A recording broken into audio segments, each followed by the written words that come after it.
I live in a country where every doctor that wants to go into a medical specialty must take a national exam and compete with every other doctor in the country that wants to study a medical specialty. Something like the USMLE in the United States. It's a big deal, and everyone that goes into med school here knows that your future kind of depends on an exam score, and that takes place once a year. My mom had died 3 years before I took that exam, while I was still in med school. She was always a very caring person, was really proud of me. I am the youngest of 3 brothers, and she saw me as her little boy, even though I was still 20-something. During med school, I always wanted to become a nephrologist, but after my mother passed away, I went through a really bad episode of depression that made me pause my studies for 6 months, and eventually made me change my specialty choice to psychiatry. All those years, I constantly felt the presence of my mother, like she was always around me and always taking care of me. It's hard to explain, but I just felt like she was still around somehow. A few months before the big exam, I had a dream I was taking it. The lady that gave me the scores in the dream handed me my results and said, "You got a 76 out of 100, but your mom graded your exam, so it's actually an 86 out of 100 now." I woke up with a happy feeling since I thought it was funny, and I enjoy dreaming about my mom. I told my family about it, but we really didn't think much of it. The day I took my test, I was feeling nervous, but with enough confidence because I had put myself into studying. Also, somehow I felt that things were going to be okay. After I finished my exam, the lady that hands out the score prints out my result sheet, looks at it, and then looks at me and says, "Congratulations, doctor." Usually you need a score of 70 or more to get into a specialty, but the better your score, you can choose a better hospital to study at. So I take my results, and to my surprise, it says, total score, 86. I was baffled. First of all, because it was a really high score. And later that day, because when I was celebrating with my family, we remembered that it was the exact same score in my dream. It is even more surprising because of the decimals. There are more than 450 questions on this exam, so you can get scores like 74.36 or 82.72 or something like that. But this one was 86.00, to the point. Like the dream months before where my mom graded my exam. After that day, which was 4 years ago, I don't feel the presence of my mom as strong as before. I know she is there somewhere watching me and my family, but I think she chose to stay a few more years before leaving just to make sure I was going to do fine, since that was one of her greatest worries as a mother in relation to me and my brothers.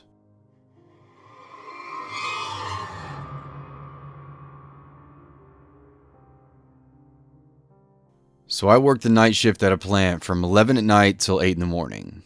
One morning, a few months back, I came home, and when I pulled into the drive, I noticed my storm door was open. So I knew someone had come by. My dog came strolling around the corner, wanting to be inside.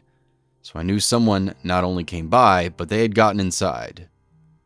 Upon going into the house, I noticed some strange stuff. The first thing I noticed was my TV. I always leave a movie on repeat for my dog at night, so she has some kind of light and noise. Well, someone had changed the movie, and it was on the title screen.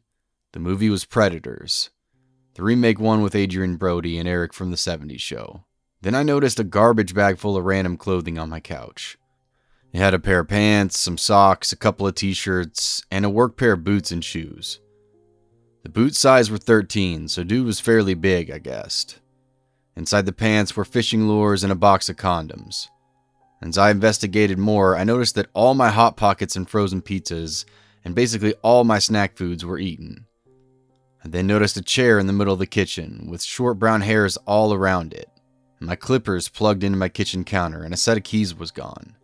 So all in all, someone broke into my house, let my dog out, cut their hair with my clippers in my kitchen, watched a movie, ate all my food, and then left a bag of their shit there.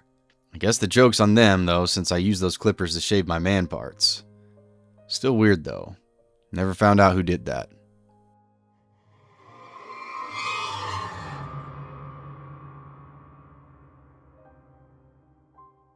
This happened when my sister and I were around 6 and 8. We're now 43 and 45.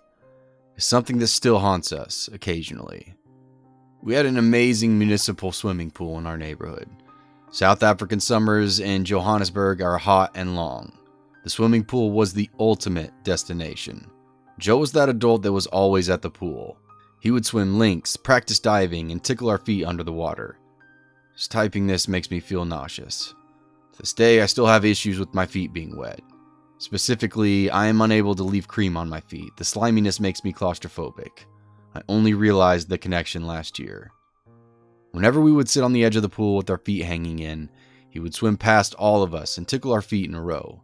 I can't remember all the details 100%, but someone playfully screamed, "Oh no, Joe!" And Joe did it again and sang, "Oh no, Joe, not again, Joe." We all laughed, as kids do, and he tickled our feet again and made us sing his song. "Oh no, Joe, not again, Joe." It became a game. He would grab us under the water and we would sing. It went from tickling our feet to chasing us and grabbing our waist under the water. "Oh no, Joe, not again, Joe." The song never goes away. One day at the pool, Joe tells us he has this amazing farm just out of town. He would like to take us to see his animals, his mellies, and his own swimming pool. It sounded like heaven to all of us. He was talking to several children, boys and girls. He told us he would be at the swimming pool on Saturday, but not to tell our parents, and we would go in his car. As soon as we get home, we tell our dad everything. We're so excited. This farm sounds amazing. Our dad says, "Absolutely not. Who is Joe anyway?" We tell him that our friend Joe was at the pool and plays with our feet and chases us around the pool. My dad says that actually, well, maybe we can go, but he wants to meet Joe first. Yay. The next day we go to the pool and we tell Joe we can go with him, but our dad wants to meet him first. Joe is upset that we told our dad, but we told him not to worry, our dad is cool. So Joe walks home with us. We only lived about 5 blocks from the pool and comes to meet our dad. Joe is about 5'6", and my dad is 6'7". The personification of a gentle giant. My dad is super polite to Joe. He asks him loads of questions about the farm. Where is it exactly? How many kids are going? Has he spoken to other parents? Joe was cool as a cucumber. He answered the question smoothly and confidently. My dad ended by saying, "Joe, I look forward to seeing you on Saturday at your farm. I think we'll have a great time. I'll bring my girls and we will meet you there." The next part is a bit of a blur to me. I'm not sure how we ended up driving in a convoy about 3 other dads and their kids from the pool. It was so exciting. My dad had a map book leading the convoy to the best farm in the world. We drove about an hour out of town and we arrive at the derelict farmhouse. No animals, no mellies, no swimming pool. Just this run-down, isolated, scary-looking farmhouse in the middle of nowhere. I remember being really confused. My dad must have read the map book wrong. All the dads huddle together. We have no idea what they're saying, but they are angry. We are also angry. We're obviously lost, and it's my dad's fault. Everyone gets in their cars, and I start screaming at my dad about how he deliberately got us lost because he doesn't like Joe and doesn't want us to have fun. My dad is silent and pensive. After my tantrum, he says to my sister and I in a very calm, deep voice, "Joe is a bad man. He was going to hurt all of you. He's the bad man your mom is always warning you about. There is no farm. I'm so happy you girls told me about what was going on because something bad could have happened to you." His strong voice broke in those last words. The gravity of his tone and the break in his voice made my sister and I realize immediately that he was right and we were in danger. We cried and apologized, and he made us promise to tell him if we ever saw Joe again. Joe stayed away from the pool for about a month. As soon as we saw him come up through the gate, we quickly got dressed and ran home. My dad came home from golf. We told him that Joe was at the pool again. The next day, we went to the pool with our dad. We were swimming, and my dad was just sitting on one of the benches to the side. In walks Joe, and he comes up to the edge of the pool and is calling to us. We refuse to go to the edge, and he is getting frustrated. My dad gets up and comes up to Joe. "Hey, buddy, can I have a chat with you outside quickly?" Joe physically shrunk. My dad had his hand on Joe's shoulder and was guiding him out of the pool. I can only imagine what my dad did and said to Joe. My dad is a gentleman, but don't mess with his girls. Joe was never seen again at our swimming pool.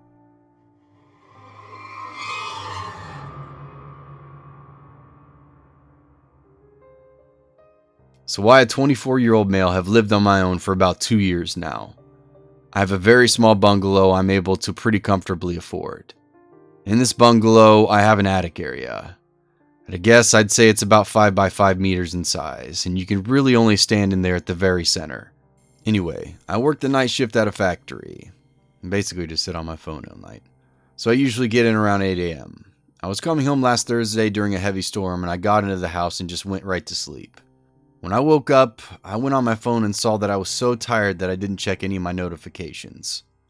I have a Ring camera outside my door, which shows me anyone who would have come to my room. I saw that it had been tripped off around 7:42 a.m. I checked the video and saw that it was a man. He was pressed right up against the door and was fumbling around with the handle. He did this for about 10 seconds until he spotted the camera.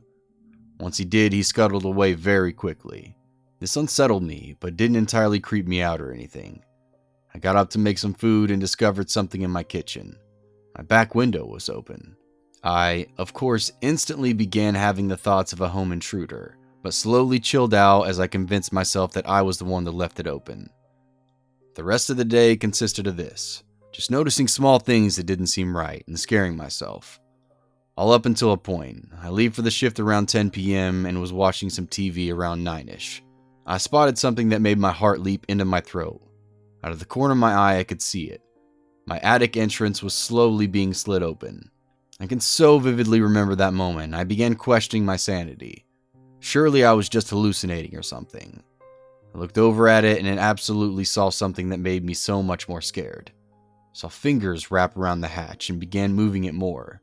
I didn't know what to do. I could feel the panic beginning to really get to me, and I wasn't sure if I should leave the house and call the police or if I should just try to yell at who was ever up there.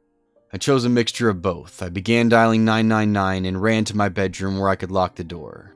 As soon as I began running, I heard the hatch almost get tore off with the speed they moved, and I arrived at my bedroom door. I looked down the corridor and watched for a second, seeing only a little slice of the blackness up in my attic. I saw the human hands still holding onto the sides of my ceiling, and I yelled, "Whoever's up there, I'm calling the police, and I have a gun. If you take a step out of there, I will fucking shoot you." The adrenaline was really making my hands and voice shake, but I tried sounding as tough as I could. And I saw something that I truly do not think I will ever forget. The hand slipped back into the dark and he dropped down. I slammed my door shut and locked it as quickly as I could.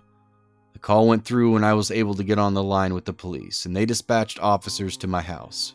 I told them I did not know if the man was armed or not, and the dispatcher told me to stay on the line. I heard the man walking up to my door and start rattling the door handle. He also seemingly went through my cupboards in my kitchen, as I heard a lot of commotion in there.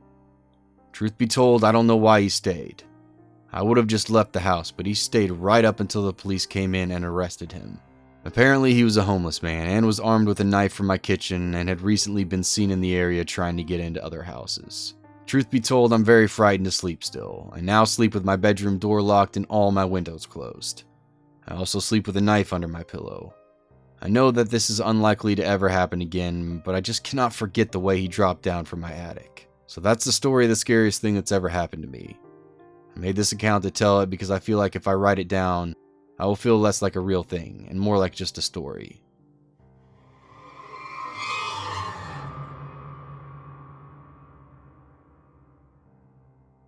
So this encounter happened many years ago when I was very young. It was in 2001 or 2002. I was 11 to 12 at the time. My uncle was interested in purchasing some land near Red Oak, Oklahoma. I do not know exactly where, but it was several acres in a very remote area. My father, mother, and myself decided to accompany him one Saturday to scope out the property. From our home, it was a little more than a 3-hour drive, but we all loved riding in the car, so while it was not going to be the most eventful road trip, we just went to get out of the house. Upon arrival, I remember being very underwhelmed by the place. No houses anywhere near, and hardly any signs of life at all besides a few birds, and the wooded area wasn't exactly what I would call picturesque. Still, we parked our car off the road to go explore the woods a little. My uncle was talking about buying the land for hunting, not really my cup of tea. As we walked through the woods, it was a really nice day, but still something felt very off. Everyone in our group remarked about the eerie feeling, but my dad and uncle seemed to laugh it off. My mom had goosebumps and kept looking over her shoulder, which made me on edge too. She was very insistent that it was weird and she wanted to leave, saying it felt like she was being watched. After a bit of hiking, I noticed that there was a small red building. I've seen bigger storage sheds in the suburbs, but it looked well built. My uncle said there was nothing about it on the listing, so we went to go take a peek inside. The door was open, and inside there were open cans of food, a ratty blanket on the floor, and it stunk unlike anything I'd ever smelled before. Following this discovery, we all agreed it would be best to just get back to the car. If there was some crazy hermit living in the woods, we didn't want to be around to find him. Only issue, we had walked pretty far into the woods and now weren't exactly sure which direction was the right way. That eerie feeling really amped up and we were all on edge. We ended up trekking another mile before we finally found the road, but we were further down from where we had parked the car. But at least we could follow the road now. Walking along the road, we came across a truly unsettling sight. Right in the middle of the asphalt was a dark gray cat, on fire. I have no idea why a cat was out in the middle of nowhere or how it came to be killed and set alight. Obviously this had just happened, but there was no one in sight. Naturally, we ran the rest of the way back to the car. There was a huge scratch in the paint, all down the side of it from the hood to the trunk. Thankfully that was the only damage and my dad was able to start it without any trouble. We drove away as fast as we possibly could. My heart sped up just recounting this moment. Definitely one of the scariest in my life. Needless to say, my uncle did not buy that land, and I'll always remember this terrifying encounter, but like anything over time, I sort of pushed it to the back of my mind. And it just became one of those odd moments you occasionally relate to at family gatherings when you get together years later. So much that it's almost just a funny story at this point. The reason I'm sharing this is because I was reminded of it last night while binge watching some episodes of BuzzFeed Unsolved on YouTube, when they shared the story of a family that disappeared in the same area, while also looking for some land for sale. The disappearance of the Jameson family is the name of the mystery in the video if you're interested. The family died in the same area we were searching, roughly 7 years after we made our trip out there. There are many theories about their deaths, including the allegations of some cult out in the area, complete with something about dead cats. Coincidence? Probably. But the whole story gave me chills. So maybe my family narrowly avoided being killed by some witches or a cult. Or maybe we just stumbled upon a hermit who didn't want us in his woods.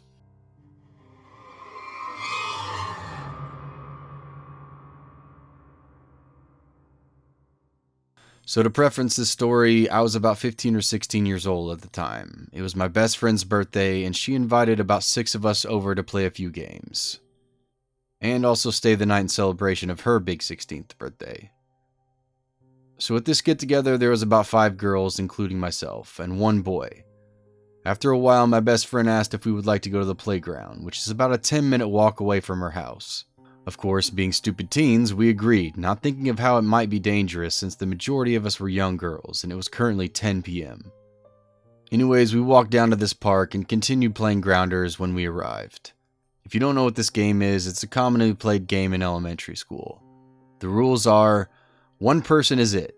The person who is it must close their eyes and try to seek the other players as they hide on playground equipment in order to tag them.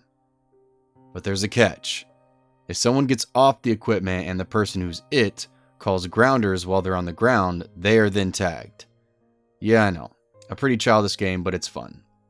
After a few rounds, we got bored and decided to huddle around in a circle in the center of the playground equipment.